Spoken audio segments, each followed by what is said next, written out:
Ahmedabad police commissioner કચેરી બહાર traffic drive કચેરીના ગેટ પર જ હાથ ધરાયું પોલીસનું ચેકિંગ નિયમોનો ભંગ કરતા કર્મચારીઓને રોકીને દંડની વસૂલાત બ્લેક ફિલ્મ નંબર પ્લેટ વગરની ગાડીઓને દંડ ફટકારાયો આજે રાતના 8 વાગ્યા સુધી ચાલશે આ ટ્રાફિક ડ્રાઈવ પોલીસ કમિશનર કચેરી ઉપરાંત તમામ સરકારી કચેરીઓ પર ડ્રાઈવ હાથ ધરાશે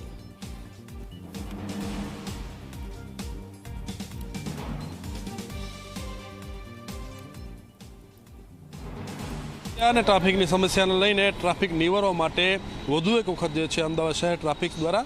પોલીસ દ્વારા ડ્રાઈવ શરૂ કરવામાં આવેલી છે આ વખતે આ ડ્રાઈવ જે છે એ કોઈપણ પક્ષપાત વગર અમદાવાદ શહેર પોલીસ કમિશનરની કચેરી જે છે એની બહાર જ રાખવામાં આવેલી છે સાથે તે સરકારી કર્મચારી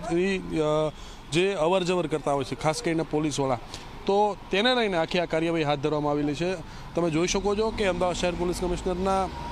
દરવાજા ઉપર અત્યારે ટ્રાફિક પોલીસ જે છે એ ટ્રાફિક ડ્રાઈવ કરી રહી છે અને ટ્રાફિક નિયમોનું જે પાલન નથી કરી રહ્યા તેને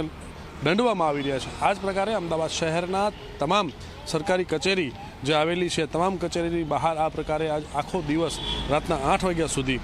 ટ્રાફિક પોલીસ જે છે એ આ પ્રકારની ડ્રાઈવ કરશે અને જેણે પણ ટ્રાફિક નિયમોનું પાલન નહીં કરેલું હોય તેને દંડ આપવામાં આવશે કેમેરામેન અમિત મકવાણા સાથે ઉદયરંજન ઝી મીડિયા અમદાવાદ।